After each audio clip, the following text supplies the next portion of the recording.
মানে তার ঘরে যা ফুর্তি করবা? কে সেই রমণী? পাশের বাড়ির ভাবি? আমি মনে হয় বুঝি না। আরে ধুর, উনি তো বয়সে আমার অনেক বড়।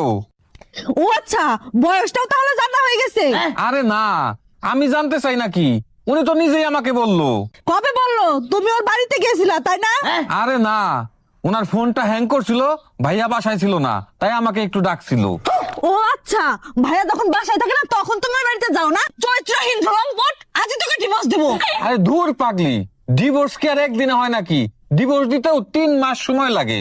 সে খবর নেওয়া হয়ে গেছে, বাকি কি রেখেছো আর শুনি? কি যে বলো, তুমি ঘুমাও তো। আমি ঘুমাই আর তুমি ভাবির সাথে ডেটিং করতে যাও তাই না? ধুর, তোমার যা মন চাই ভাবো, আমি গেলাম। আমার আর এই অশান্তি ভাল লাগে না। रुको जरा। সে তো যাবাই, তোমরা তো আগে থেকে টাইম ফিক্স করে রাখছো, তা যাবা না? যাও, আমি বুঝি না মনে হয়।